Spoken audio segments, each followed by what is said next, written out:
Comment s'épanouir dans ton business en sortant de ta zone de confort. Donc, bonjour à toi, ici Xavier Andignac, révélateur de puissance intérieure. Et aujourd'hui, j'accueille Vanak Talk, auteur de la chaîne YouTube Prendre sa vie en main, qui compte aujourd'hui plus de 240 000 abonnés et ses vidéos qui ont fait plus de 9 millions de vues. Donc, il est également auteur du podcast Web Créateur et également d'un futur événement live dont il va nous parler aujourd'hui. Donc, je pense qu'il y a beaucoup d'entrepreneurs qui ont un bon produit aujourd'hui ou un bon service, mais qui au final n'osent pas faire ce qu'ils ont envie de faire au plus profond d'eux. Donc, je souhaitais aujourd'hui que Vanak nous parle de comment il est sorti de sa zone de confort et ce qui a fait qu'il a changé les choses dans sa vie et ce que ça lui a procuré. Donc, bonjour Vanak. Salut Xavier, merci de m'accueillir sur ton profil Facebook et sur là où tu diffuseras cette interview. Ça me fait extrêmement plaisir de discuter avec toi aujourd'hui. Mais moi aussi, et on se connaît déjà depuis un an. Et pour Ouais, moi, je t'ai rencontré il y a un an, c'était un événement avec Maxence Rigotier.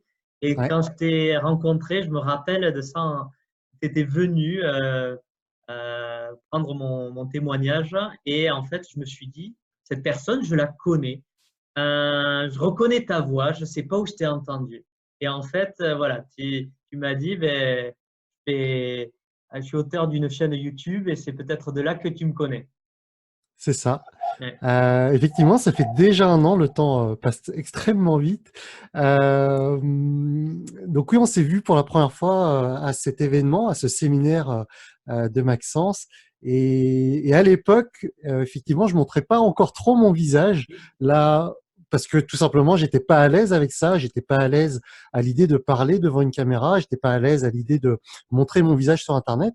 Et d'ailleurs, c'est un petit peu pour ça que j'ai créé cette chaîne YouTube sous le format que vous connaissez peut-être aujourd'hui, qui est grosso modo une chaîne sur laquelle je fais des résumés de livres ou d'idées qui m'impactent dans ma vie sous format animé. C'est-à-dire que, en gros, c'est du whiteboard animation, c'est le terme technique, et je vais venir dessiner un petit bonhomme avec une main qui n'est pas la mienne, fictive, et je vais expliquer des concepts comme ça qui m'intéressent et que je partage au travers de cette chaîne YouTube. Et comme tu l'as dit en introduction, effectivement, je me suis rendu compte que beaucoup d'entrepreneurs sont bloqués par des croyances limitantes, par des peurs. Elles ont peur d'avancer, elles ont peur de mettre des choses en place, et ça les freine considérablement dans leur épanouissement, dans leur révolution. Et j'ai appris avec le temps, ça fait presque 4 ans maintenant que la chaîne YouTube existe, et j'ai appris avec le temps à dompter cette peur. J'ai appris avec le temps à, à mettre en place les choses petit à petit pour me challenger au quotidien, pour que à chaque fois je repousse en fait les limites de ma zone de confort, qu'elles s'étendent ces limites de plus en plus jusqu'à devenir à l'aise finalement avec l'inconfort, jusqu'à et tu en parlais tout à l'heure, jusqu'à même aujourd'hui créer mon premier événement en live, donc le Prendre sa vie en main live qui aura lieu dans un peu plus d'une semaine maintenant. C'est quelque chose qui était vraiment inenvisageable, ne serait-ce qu'il y a un an, parce qu'il y a un an, j'étais encore le Vanak tout timide qui bégayait devant la caméra et qui n'arrivait pas à aligner 3 mots. Ce sont des choses sur lesquelles je travaille quotidiennement, notamment au travers de la chaîne YouTube, mais aussi au travers du podcast. Tu en as parlé tout à l'heure, mais le fait de parler tout seul devant son micro, eh ben ça aide à fluidifier en fait le discours, ça aide à s'améliorer oralement. Et ça, c'est quelque chose sur lequel je travaille quotidiennement. Ouais. Et pour que les gens comprennent, Vanak, tu peux Ouais, rapidement faire un résumé pour ouais. savoir d'où tu viens, que les gens comprennent en fait et qu'ils aient conscience en fait de ce par quoi tu es passé, que ça Mhm. soit tes origines Ouais. et également dans quel type d'emploi tu étais avant. Ok. Donc aujourd'hui, 37 ans, je suis marié, j'ai une petite fille de 5 ans. Et chez les Asiatiques et en particulier chez les Cambodgiens, donc mes parents sont cambodgiens, je suis né en France, mais mes parents sont d'origine cambodgienne. Et chez les Cambodgiens, grosso modo, il y a le nombre de métiers qui comptent vraiment, il se compte sur les doigts d'une main. C'est-à-dire qu'il y a médecin, il y a avocat, il y a ingénieur, il y a pharmacien. Et si vraiment tu n'arrives pas à faire ces 4 métiers-là, bah, éventuellement, tu ouvres ton restaurant, tu vois. Donc, il y a vraiment pas beaucoup de métiers qui comptent lorsque on est cambodgien. Et, et puis, bah, finalement, bah, j'ai réussi selon les termes, selon les standards de réussite de mes parents. C'est-à-dire que j'ai fait de longues études, j'ai eu mon diplôme d'ingénieur, j'ai eu mon CDI, je me suis marié, j'ai acheté ma maison. Et en fait, quand j'extrapole cette idée, finalement, c'est un petit peu l'idée de réussite qui est véhiculée au sein de la société aujourd'hui. C'est-à-dire tous ces standards de longues études, CDI, maison, etc. Et le truc, c'est que j'ai vécu comme ça pendant 12 ans en tant que salarié dans une entreprise d'informatique. Donc, j'ai monté les échelons, hein. J'étais ingénieur, entre guillemets, de base au début. J'ai ensuite été chef de projet, puis directeur de projet. Sauf qu'à un moment donné, ben, quotidiennement, tu fais la même chose, tu obéis à des ordres de là-haut, des choses que tu fais qui ne te correspondent pas forcément, qui ne sont pas forcément alignées avec la personne que tu es. Et, et en fait, ben, j'ai commencé à me poser des questions au bout de 10 ans de salariat. J'ai commencé à me demander, mais c'est bizarre quand même. J'ai l'impression d'avoir réussi selon les standards que l'on m'avait donnés depuis ma naissance. Et puis malgré tout, ben, j'ai quand même l'impression de devoir faire attention à mes sous. J'ai besoin de faire attention à compter un petit peu combien il me reste à la fin de chaque mois pour pouvoir envisager les vacances. Et, et en fait, je me suis d'abord intéressé au développement personnel d'un point de vue éducation financière. C'est-à-dire que les livres tels que Père riche, Père pauvre ou Les secrets d'un esprit millionnaire ou c'est quoi le livre de Marco là, l'autoroute Du millionnaire?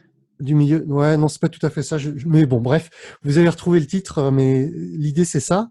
Et, et le truc, c'est que ben, j'ai appris dans ces livres-là tout un tas de choses que l'on m'avait jamais enseigné auparavant, ni au travers de mes études, ni au travers de mes parents, fatalement. Et, et en fait, ben, je me suis dit, mais c'est dingue, en fait, comme ces idées-là peuvent aider un maximum de gens lorsqu'elles sont comprises et lorsqu'elles sont mises en place. Et en parallèle de cette nouvelle, pas passion, mais de cette nouvelle idée de vouloir me développer personnellement, eh bien, je me suis intéressé à pas mal de chaînes YouTube qui faisaient des résumés sous le format que j'ai réutilisé par la suite sur Prendre sa vie en main. Et Le format, c'est quoi pour que les gens qui n'ont pas encore vu ta chaîne ouais, donc c'est ça, c'est le format du whiteboard animation, donc l'idée de résumer un livre ou des idées, des concepts sous format animé, donc un format très simple, très accessible en fait.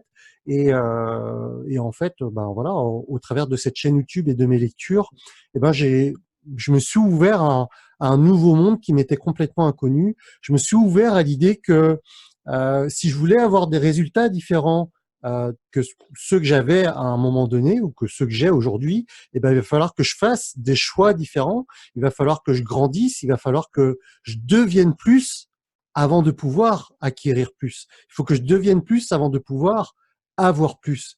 Et, et à la base, c'était ça. C'était, je voulais un peu plus de sous pour pouvoir aller en vacances plus souvent, en faisant moins attention à ça. Et mais finalement, le développement personnel, d'une manière très globale, m'a ouvert les yeux sur plein d'autres choses, sur plein d'autres idées, sur le bonheur, sur l'estime de soi, la confiance en soi, sur le fait d'être accepté en tant qu'être humain, tout simplement. et quelle croyance limitante la plus ou les plus importantes tu avais à cette époque-là qui t'empêchait de franchir le pas, par exemple, du salariat à l'entrepreneuriat? Alors, je sais pas si c'est une croyance limitante, mais le truc qui me bloquait le plus, c'est c'est mon environnement, en fait, c'est mon entourage. C'est-à-dire que, à l'époque, si on me parlait d'entrepreneur, finalement, je ne savais même pas ce que ça voulait dire. Je n'avais pas d'entrepreneur autour de moi. Les seuls entrepreneurs, c'est effectivement les personnes qui avaient ouvert leur restaurant, tu vois. Donc j'avais cette idée d'entrepreneuriat où il fallait forcément avoir déjà un business physique et entre guillemets dans la restauration ou dans les épiceries asiatiques, tu vois, c'est vraiment le cliché, mais c'était vraiment ça. Et l'entrepreneuriat en ligne, le web entrepreneuriat, c'était un monde complètement inconnu pour moi. Et en fait, c'était même pas une croyance limitante, c'était une vraie réalité limitante finalement. Que autour de moi, j'avais pas de personnes qui entreprenaient, donc n'ayant pas cette ouverture, il était évidemment impossible pour moi d'envisager cela. Donc, euh, donc voilà, en fait, les choses se sont enchaînées par la suite.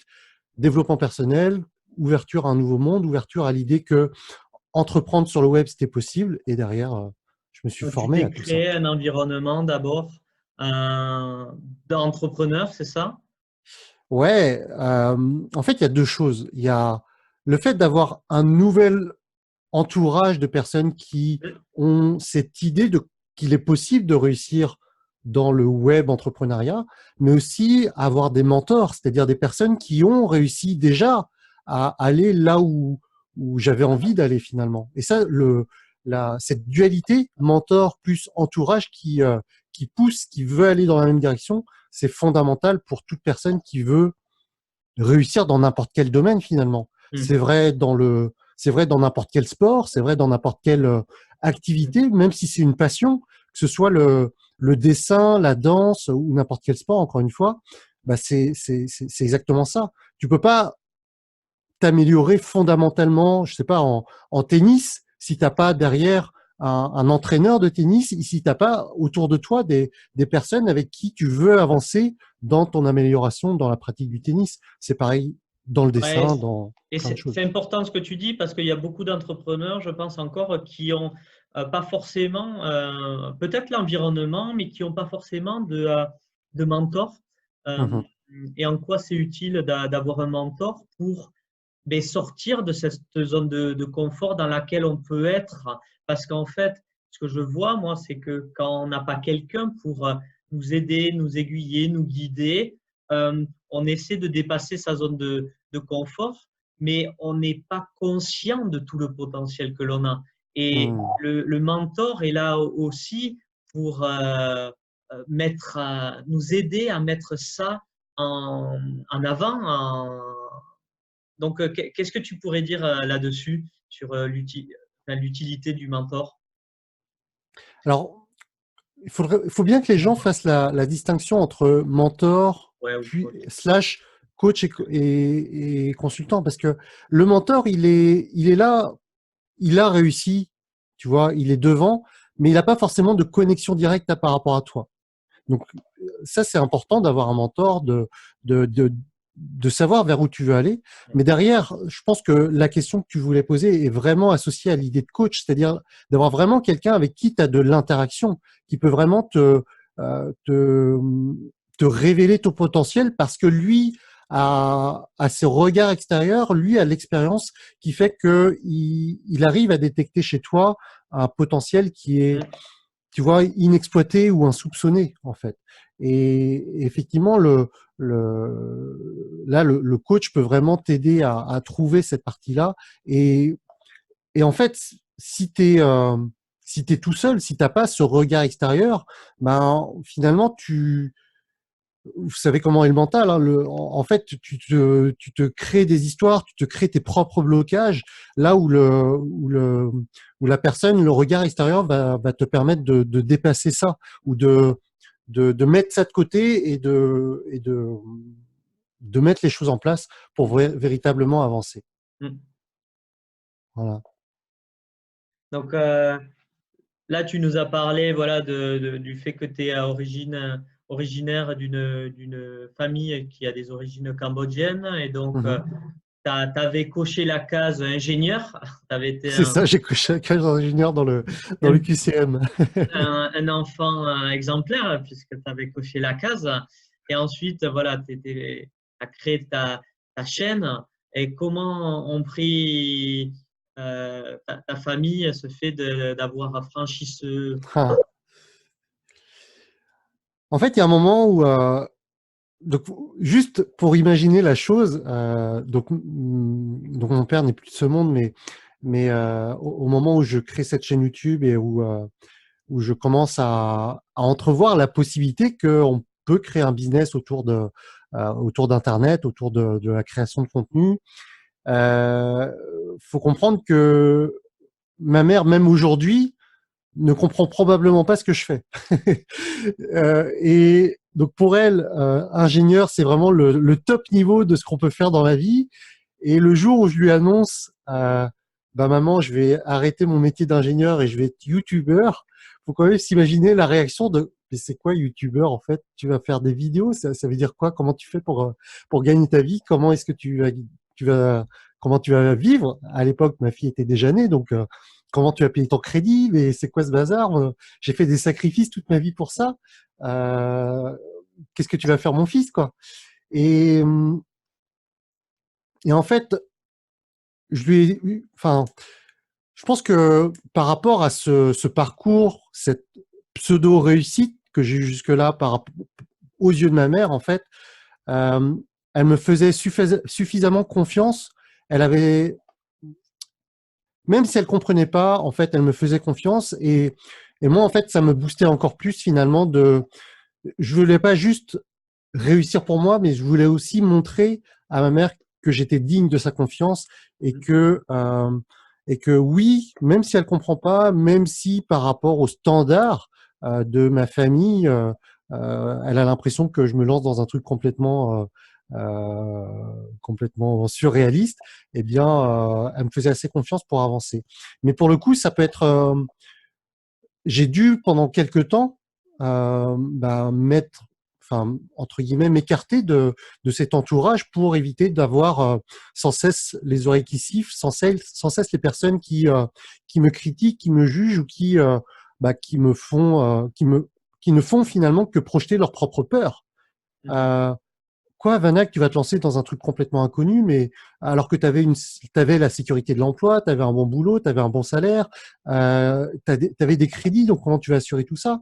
En fait, toutes ces choses-là, j'aurais pu, entre guillemets, me les prendre en pleine face, mais j'ai préféré couper, entre guillemets, les ponts ou moins écouter ces critiques-là et plus m'entourer de personnes, comme on l'a dit, aller à des séminaires, aller à la rencontre de mes mentors, aller à la rencontre de personnes qui me comprenaient et vraiment, ça, c'est fondamental, en fait.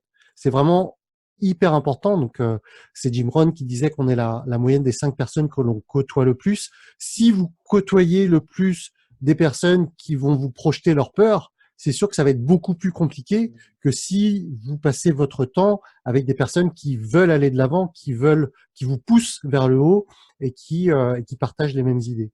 Donc c'est hyper important d'être bien entouré par rapport à ça.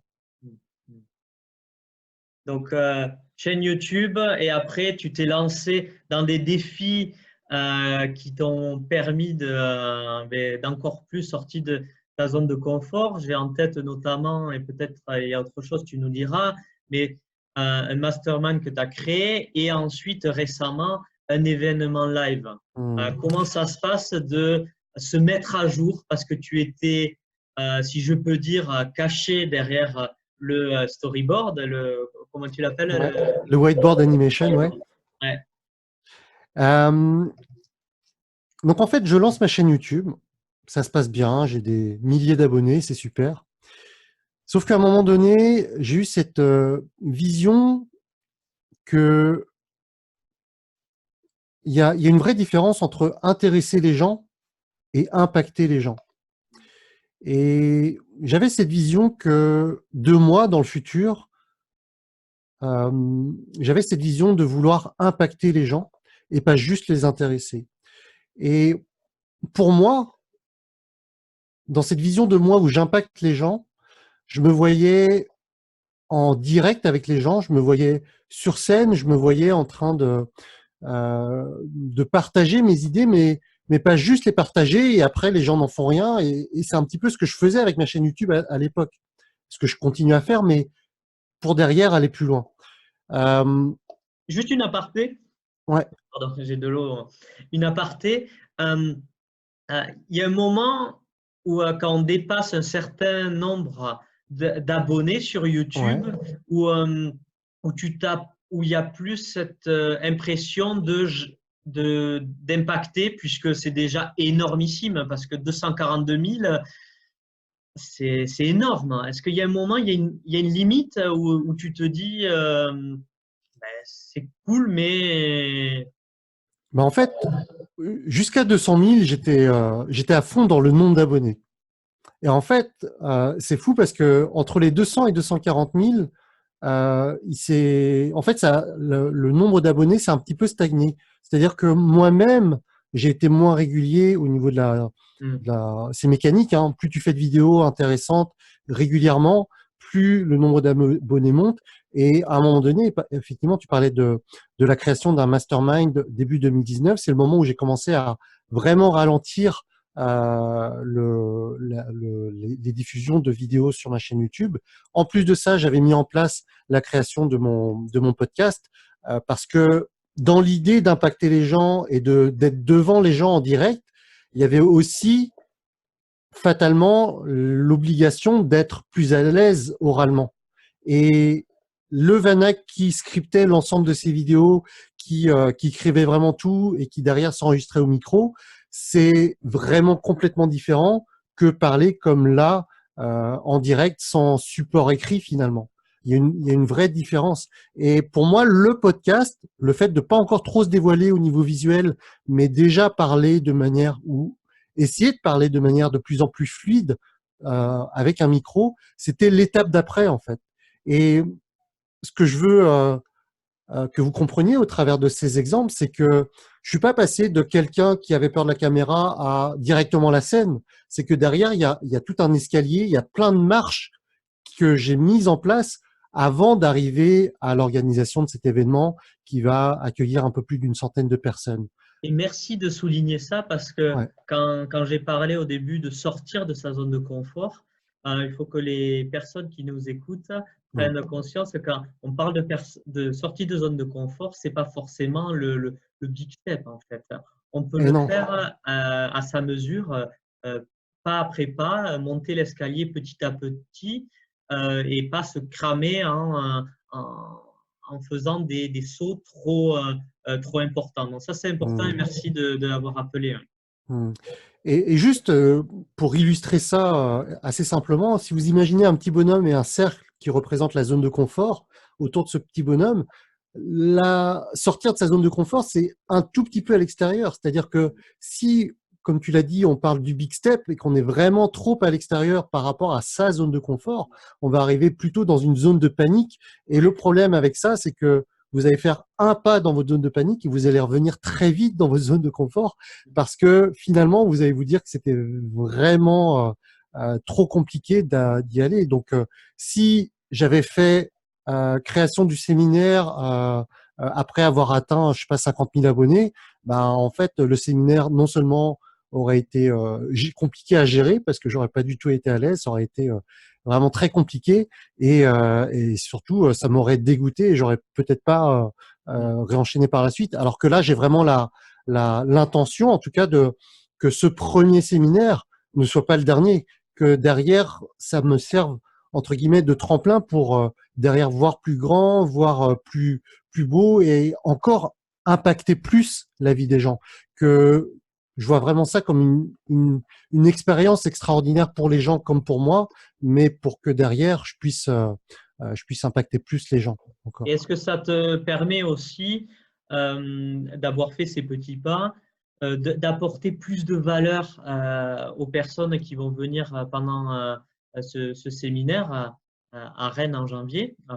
Donc, c'est le week-end prochain, le 25 Ouais, et 26 25 et janvier, c'est 26. ça? Mhm. Est-ce que ça va participer en fait d'avoir fait cette progression de, ben, d'avoir ce vécu et de pouvoir partager aussi ce vécu et ce que tu as, Hmm. Moi, appris.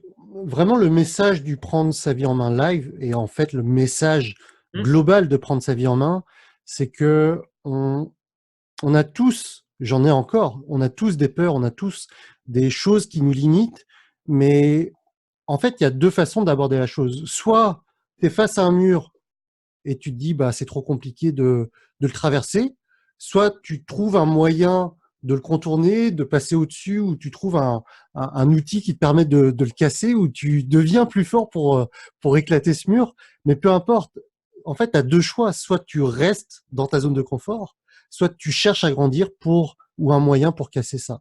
Et l'idée de prendre sa vie en main, c'est ça. C'est soit tu as des difficultés, des problèmes dans la vie et tu subis la chose finalement, soit tu considères le problème comme étant une opportunité de grandir et derrière, tu deviens plus fort, pas forcément du jour au lendemain, pas forcément en un claquement de doigts, mais d'une certaine façon, tu t'entraînes pour affronter ce problème et tu deviens plus fort et tu passes au problème suivant. En fait, le seul vrai problème que les gens ont, c'est qu'ils pensent que les problèmes ne vont pas leur servir. Exactement. Et, Ouais. et je pense que quand tu es entrepreneur, mais que ce soit entrepreneur d'un point de vue professionnel, mais même entrepreneur de sa vie, quand tu deviens le leader de ta vie finalement, tu acceptes les problèmes et tu cherches derrière le problème l'opportunité de grandir. Et Mm. c'est ça tout l'état d'esprit qu'il y a derrière prendre sa vie en main et derrière tout ce que je fais finalement. Mm. Donc, avoir ce vécu, si je reprends la question que tu m'as posée précisément, avoir ce vécu et du coup, peut-être partager cette histoire, ce parcours avec les gens, ça va peut-être leur ouvrir les yeux sur le fait que, oui, aujourd'hui, elles sont à un moment donné avec des problèmes, mais elles ont la possibilité de trouver des moyens détournés pour grandir ou pour traverser cette difficulté et s'en servir plus tard comme un tremplin. Mm. Tu sais, quand est-ce que tu as considéré les problèmes comme des opportunités, que tu as fait un Mhm. shift dans ta tête? Je suis pas sûr que ça soit, je suis pas sûr qu'il y ait eu un Ouais. événement précis. Mm. Je pense que c'est au fur et à mesure, plus j'ai avancé dans ce parcours d'entrepreneur et Et finalement, pas que dans l'entrepreneuriat. Tout à l'heure, je t'ai parlé de sport, je t'ai parlé, je sais, Xavier, que je sais pas si tu en fais toujours, mais je sais qu'à un moment donné, on faisait tous les deux du freeletics. Et aujourd'hui, je suis passé au CrossFit, mais peu importe. En fait, dans ces disciplines, tu te rends compte que sur le coup, ça fait mal, que l'avant, t'as pas envie de faire la séance. En tout cas, quand tu démarres au début, t'as pas envie de faire la séance parce que tu sais que tu vas souffrir. Mais en fait, tu te sens tellement bien après que plus tu fais de séances, Mm. plus tu souffres, plus tu acceptes la souffrance comme étant un moyen de devenir plus fort, de devenir plus endurant, de devenir plus costaud, d'avoir plus de souffle, plein de choses. Et en fait, ben, ceux qui comprennent ça et ceux qui ont cette philosophie-là derrière ces sports un petit peu douloureux au début, eh ben, c'est pareil dans l'entrepreneuriat. Tu sais que là, c'est un challenge qui va te faire souffrir quand tu vas y être, que avant tu appréhendes, mais une fois que tu vas passer ça, ça va être génial en fait. Et en fait, plus tu vas en passer des challenges comme ça, plus tu vas en redemander. Et là, le next step pour moi, le gros mur pour moi, c'est c'est ça, c'est le prendre sa vie en main live, être sur scène devant 100 personnes, alors que jusqu'à présent, bah, j'ai fait des entre guillemets petits ateliers de 10-15 personnes maxi. J'ai fait quelques conférences devant 30, 40 personnes, 50 personnes. C'était mon max. Et là, c'est le next step d'après. J'organise ce séminaire. Aujourd'hui, il y a 100 personnes qui sont inscrites. Il reste encore une semaine, donc peut-être un peu plus d'ici là.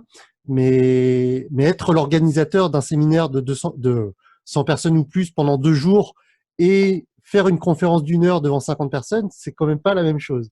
Mais je sais qu'une fois que ce sera passé, eh ben, j'en redemanderai plus j'aurais encore envie de souffrir un peu plus, de me challenger un peu plus, parce que je sais que je vais grandir de chacune de ces expériences futures. Ouais. Et tu te rendras compte aussi du potentiel que tu as et en fait, tu peux aller encore plus loin.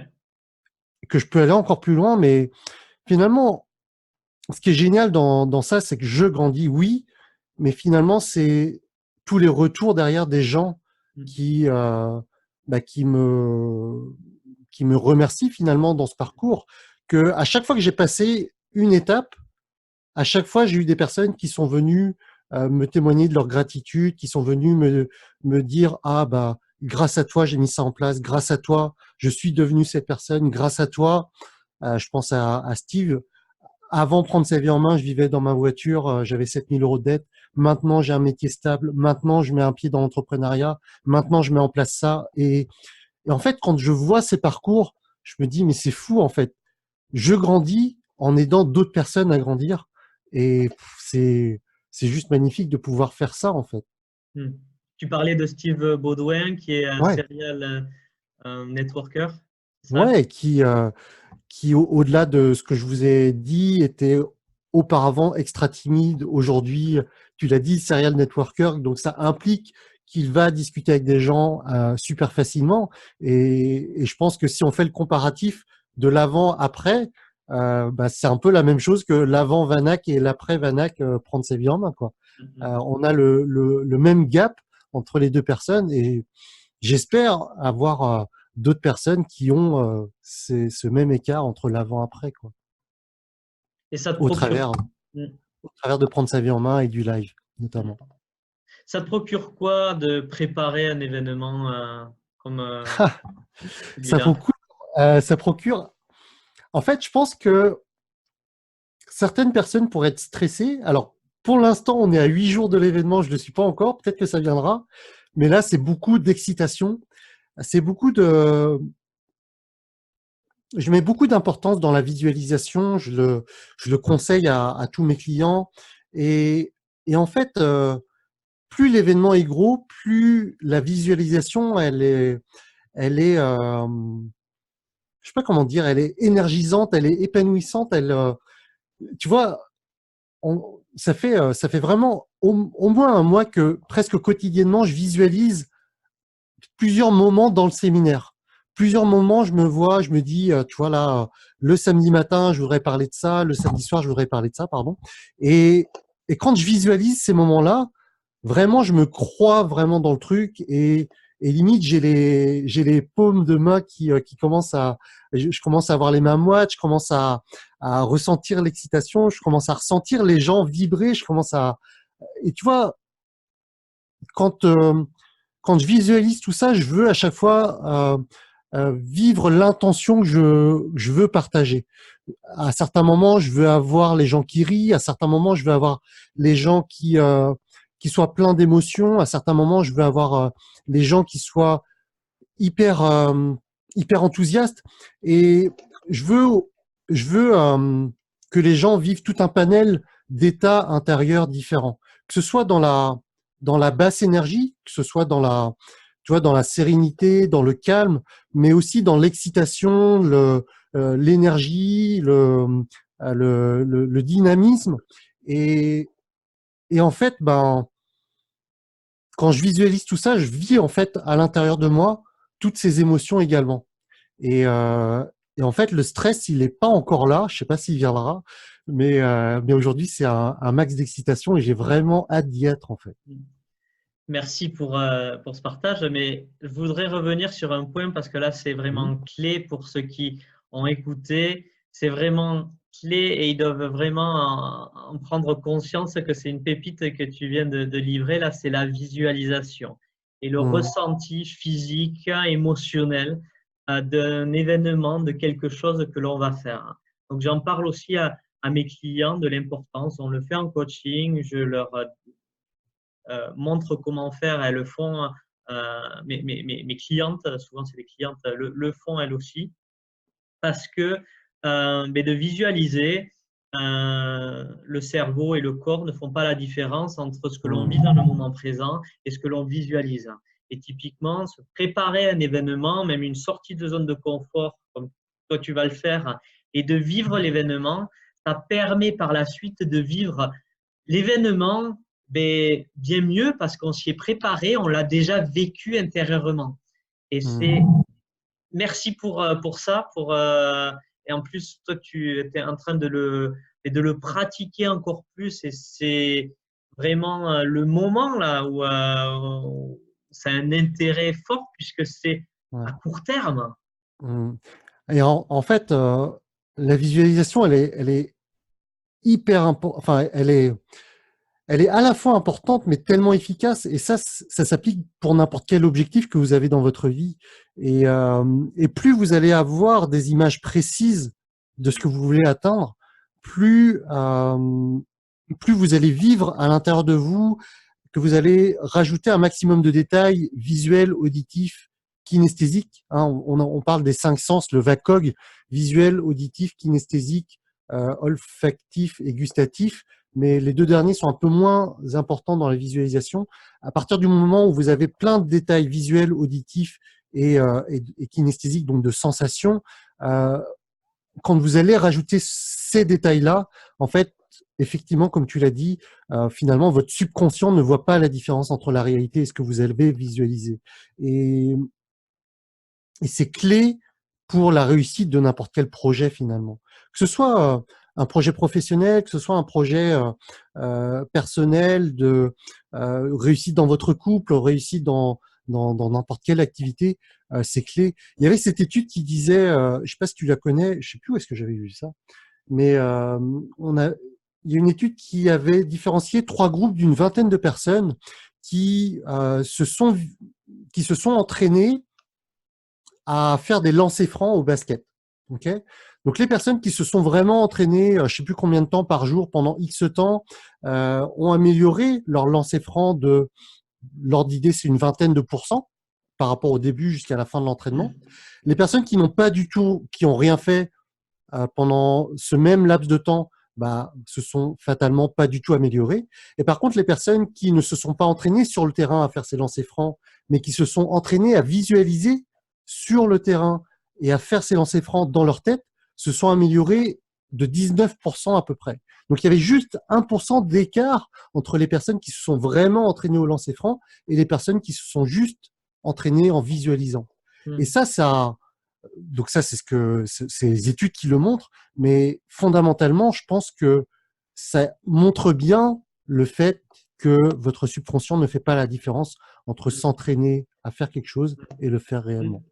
Et d'ailleurs, pour ceux qui ont encore peut-être des doutes par rapport à ça, il faut savoir que les sportifs de haut niveau, les pilotes de rallye, les pilotes de Mmh, F1, visualisent, mmh, visualisent le parcours qu'ils vont faire, ce qu'ils vont faire et même ceux qui font de la descente, parce que ça va très vite, ça va très très vite. mmh. Et en fait, on les voit souvent, même les skieurs, où ils ferment Ouais, les yeux et on les voit, ils sont en train de refaire complètement. le parcours pour se mettre dedans et ressentir les sensations, comment ils doivent se positionner. Pour, en fait, euh, en plus, ces gens-là s'entraînent et en plus, ils visualisent.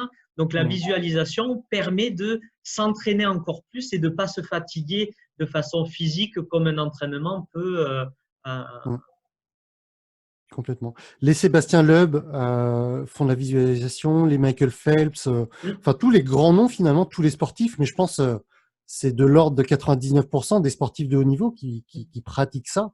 Et Et ben, moi, j'ai tendance vraiment à, à considérer l'entrepreneur à succès comme un sportif de haut niveau. C'est quelqu'un qui s'entraîne, qui répète ses fondamentaux et qui devient excellent dans dans son métier finalement.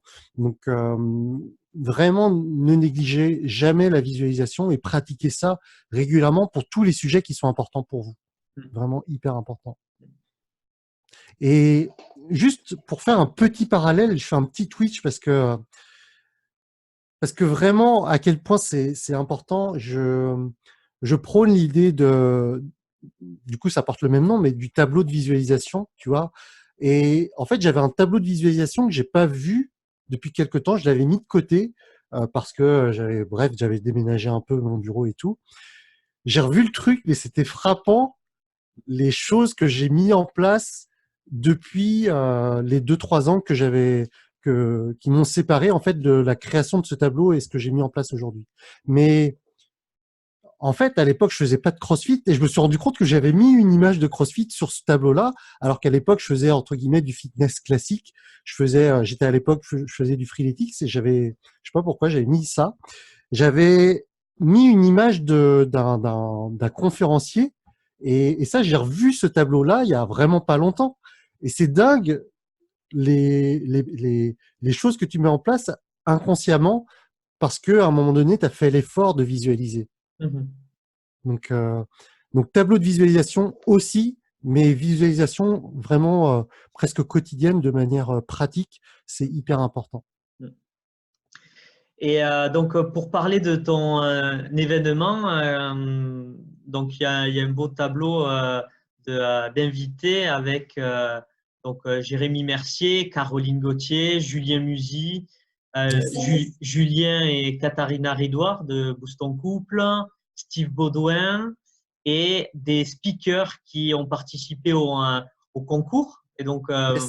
pour les citer, Pierre Peignet, Sophie Robert, Patrice Ronez, May Boyington. Donc, voilà, tu es passé de créateur d'une chaîne, un mastermind avec quelques personnes, une dizaine de personnes, une quinzaine de personnes, et là, Yes. cette conférence avec les 5 invités et 4 ou 5 speakers.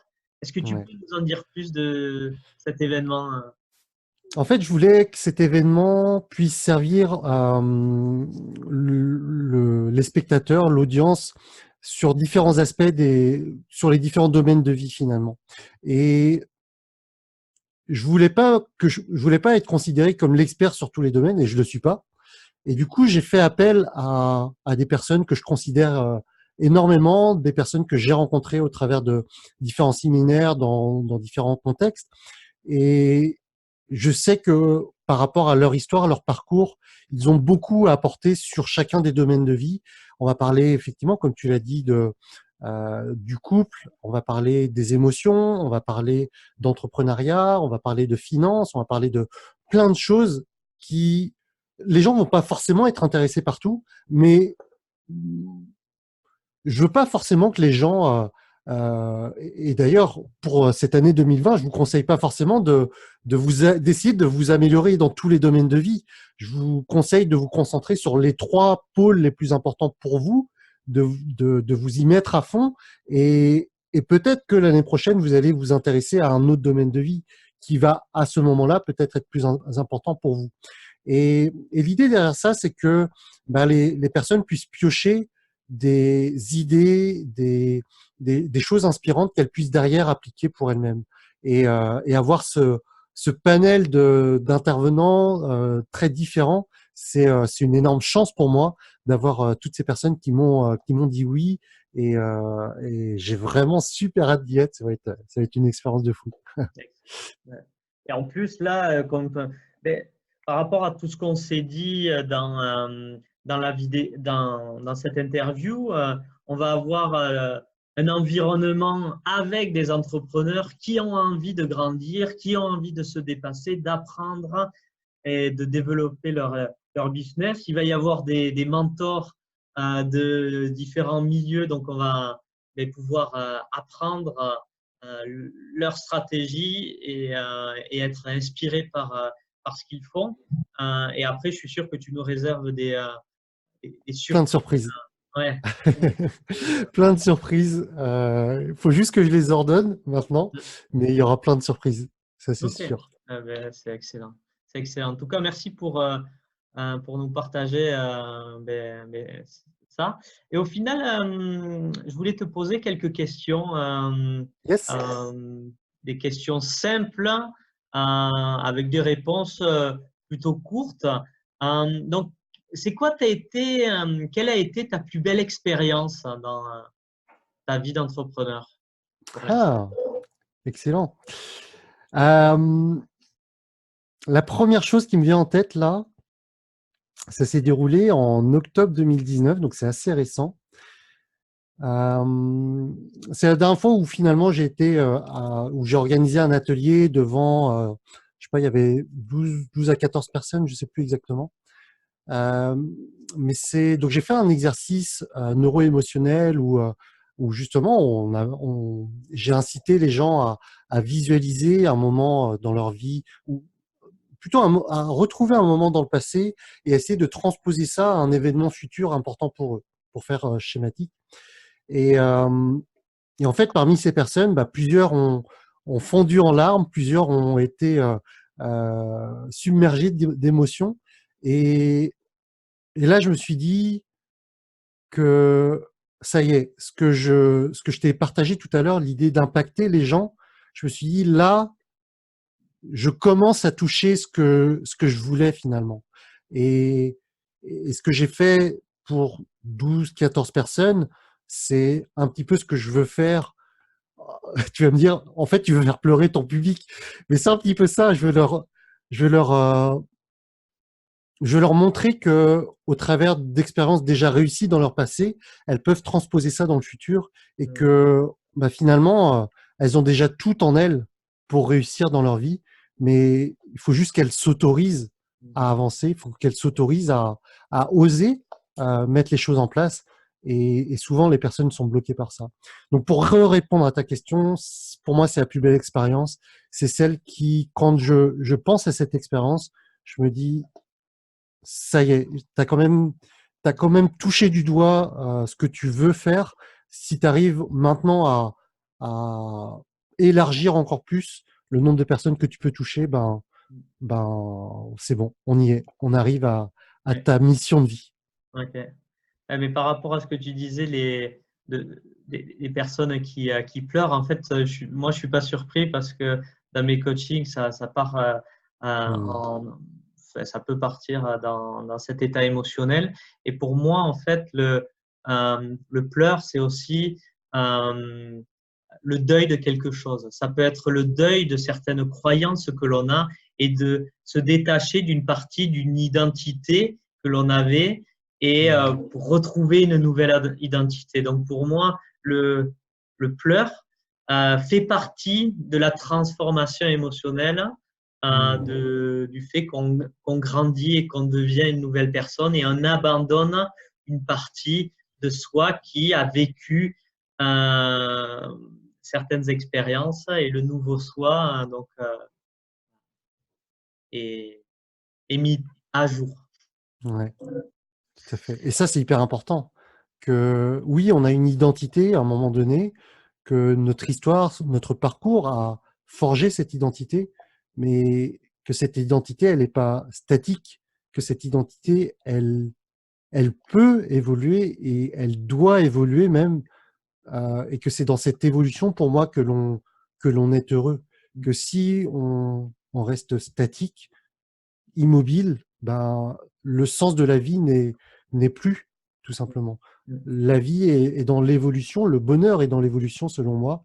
Et c'est important que les gens qui à un moment donné se considèrent comme timides, peureux ou je ne sais quoi encore, elles se disent que j'ai la capacité, en mettant en place les choses petit à petit, comme moi je l'ai fait dans mon parcours, j'ai la capacité de devenir quelqu'un d'autre et de grandir de chacune de ces marches que je vais franchir petit à petit.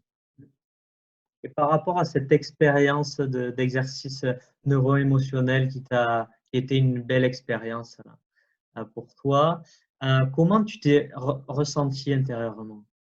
Ah, mais moi, je me suis senti à la fois touché, à la fois rempli, à la fois bah, extrêmement heureux, extrêmement reconnaissant. En fait, c'est une véritable énergie. Enfin, je pense que les gens sont rentrés dans cet état émotionnel parce que moi-même, j'ai été émotionnel à un moment donné dans cet exercice parce que j'ai provoqué cette émotion en moi et ça s'est en fait élargi à d'autres personnes. Et, euh, et comme tu l'as dit, c'est super important en fait de d'un moment donné se lâcher, que ça fait du bien, que ça ouvre les, comme tu l'as dit, les possibilités de devenir quelqu'un d'autre, de changer d'identité. Et, Mhm. euh, et c'était l'idée de cet exercice. Mhm. D'accord. Je regardais juste Facebook, on nous dit qu'il n'y a pas de son, mais c'est pas grave, on rediffusera Ah, en, en enregistrant. ah, ok. Et quelle a été donc ta pire expérience? Hmm. Alors, moi, je l'ai perçu comme ça. C'était pas forcément un truc catastrophique, mais il y a une expérience où pendant 2 jours, euh, j'ai organisé un atelier et où j'ai voulu trop contrôler les choses. C'est-à-dire que j'avais beaucoup trop de contenu et c'est un vrai warning pour moi pour le prendre sa vie en main live. Le fait de trop vouloir cadrer les choses, en fait, ça a coupé court à l'improvisation, ça a coupé court à l'énergie et, et en fait, ça a cassé en fait la dynamique. Et ça revient à ce que j'ai dit tout à l'heure, le fait d'être statique, ça a fait un événement un peu trop statique où pour rentrer dans le timing, il fallait faire plein de choses. Et finalement, c'était pour moi pas une belle expérience. Mais, mais c'est pas parce que sur le coup, je l'ai pris comme ça que ça ne sert pas pour la suite. Au contraire, cette expérience-là m'a beaucoup appris et c'est grâce à cela que je ne vais pas cadrer la chose aussi fermement pour mes futurs événements en présentiel. D'accord. Et donc, tu as partiellement répondu, mais je te pose la question. Et qu'est-ce que tu as appris cette expérience? Ah, à, à plus laisser cours à...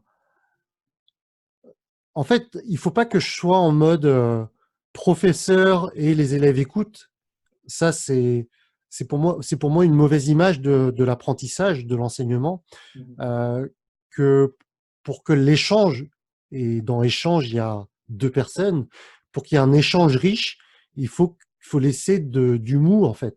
Il faut laisser la possibilité d'avoir des interactions et pas absolument être borné sur l'idée de j'ai X temps, donc pendant ce temps, il faut que je fasse passer cette idée, cette idée, cette idée, cette idée. Mhm. Donc, avoir de la fluidité dans les échanges, et voilà. Te faire confiance? Se faire confiance, tout à fait. Mhm. Et si tu avais la possibilité de revenir 5 ans en arrière, qu'est-ce que tu changerais? On m'a souvent posé cette question et elle est jamais évidente à. La réponse facile et qui conviendrait fatalement, c'est je changerai rien parce que tout sert. Mhm. Et je pense que c'est vrai. Mais si j'essaie de réfléchir un peu plus à la chose, je dirais que, euh, je dirais que s'entourer plus rapidement de personnes inspirantes, s'entourer plus rapidement moins être dans le truc. C'est important de se faire confiance, hein, c'est pas ce que je vais dire, mais moins être dans le truc. Ok, je dois découvrir tout par moi-même Mhm. et parce que ça va m'être bénéfique et tout vouloir faire par soi-même. Parce que un entrepreneur, c'est pas. J'aime beaucoup cette image de. Un entrepreneur, c'est pas un homme orchestre, c'est un chef d'orchestre. Le chef d'orchestre, il a plein d'instruments, plein de musiciens devant lui et il va, au travers de sa baguette, il va mener les musiciens pour faire un truc harmonieux. Et il va pas être le meilleur à faire du violon, à faire de la contrebasse et tout, mais il va être le meilleur à faire intervenir le bon instrument au bon moment. Et, euh, et aujourd'hui, si je devais conseiller l'entrepreneur débutant Vanag il y a quelques années, ce serait ça, c'est ne sois pas le chef d'orchestre, enfin, soit le chef d'orchestre, ne sois pas l'homme orchestre. Fais-toi plus confiance en déléguant plus rapidement, en t'entourant plus rapidement et en te faisant conseiller plus rapidement. Ok, mais tu réponds à la question suivante qui était, imagine-toi parler au Vanak il y a 5 ans, qu'est-ce que tu lui dirais? Ouais, ouais, exactement ça. Voilà, tu dirais ça. OK. Ok. Et donc, maintenant, imagine-toi que dans 5 ans, enfin, tes enfants voient cette vidéo et qu'est-ce que tu aimerais leur passer comme message?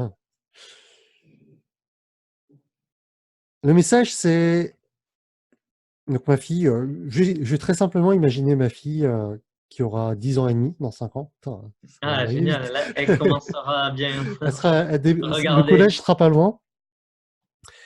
Moi, je lui dirais, peu importe tes choix, fonce, plante-toi vite, mais relève-toi toujours. C'est un truc que je trouve fondamental pour moi, ouais, pour moi, mais pour tout le monde finalement aujourd'hui. Euh, les gens ont peur, mais cette peur, elle doit pas bloquer. Cette peur, elle doit pas bloquer, et c'est parce que les gens vont avancer, c'est parce que les gens vont se planter, mais se relever, que l'expérience va se faire. Alors que les gens qui ont peur et qui restent dans leur zone de confort, on revient aux idées qu'on a partagées dans cette interview, mais elles ne vont pas grandir, et elles vont être non seulement tristes, elles vont stagner, et si tu stagnes, tu régresses dans la vie même. Donc, ma fille, fonce, plante-toi vite, mais relève-toi toujours. Mm. Joli message. Ouais. Je vais lui Ouais, dire tout de suite. ouais. Je sais pas si elle va retenir, hein, mais. Et qu'est-ce que tu dirais à un entrepreneur mais qui n'ose pas faire ce qu'il a envie de faire au plus profond de lui-même? Ah ben, j'ai envie de lui dire le même message. Ouais. J'ai envie de dire le même message. Après, si le truc qu'il doit faire est vraiment trop inconfortable, comment est-ce qu'il pourrait faire pour découper ça en plus petits bouts? Comment est-ce que, ou si c'est vraiment pas, est-ce qu'il y a quelqu'un qu'il connaît, ou avec qui il pourrait se connecter, qui a déjà franchi ce cap-là, et, et comment est-ce qu'il pourrait s'inspirer de son parcours à cette autre personne? Plutôt que de se poser la question de comment est-ce que moi je ferais, peut-être se poser la question de est-ce qu'il y a quelqu'un d'autre qui l'a déjà fait avant moi, et comment est-ce qu'il a fait pour surmonter ça? Mhm. En fait, plutôt que de projeter le problème sur lui, le fait de transposer le problème à l'extérieur, c'est peut-être plus facile d'avoir, ah, effectivement, avec ce regard extérieur, je constate que telle personne a mis ça en place, ça en place, ça en place, pour aller vers là, pour atteindre cet objectif. Donc, finalement, c'est beaucoup plus facile on le constate naturellement dans plein de situations, mais c'est tellement plus facile de voir une situation extérieure et la commenter, que lorsque l'on est nous face au mur, et ne pas savoir par où le prendre, ou comment le contourner. Mhm. Ouais, Donc tout à voilà. fait. Mm. Ben, merci pour cet échange. C'était vraiment agréable d'échanger avec toi et que tu nous partages ton parcours, tes difficultés, tes réussites et comment tu en es arrivé où tu en es. Donc, merci beaucoup pour ça. Avec plaisir, Xavier. Si les personnes veulent participer à l'événement, les portes d'inscription sont toujours ouvertes. Ouais, alors ça dépendra de quand tu vas diffuser ça, mais effectivement, pour l'instant, les portes sont encore ouvertes, et la page de présentation, c'est psvm.com/live. Donc psvm, les initiales de prendre sa vie en main, psvm.com/live. Et puis, si vous ne connaissez pas la chaîne YouTube, prendre sa vie en main, tout simplement. Voilà. Ok, donc je vous recommande de vous inscrire rapidement parce que c'est un événement qui va être excellent avec je connais certains intervenants et intervenantes, donc vous avez passé, et Vanak en plus, donc vous avez passé un week-end extra et vous allez en revenir changer. Donc n'hésitez pas à cliquer vite sur le lien, inscrivez-vous et je serai là également. Donc merci Vanak. Merci Xavier. une belle soirée et je dis au revoir à tout le monde. Salut! Salut, ciao.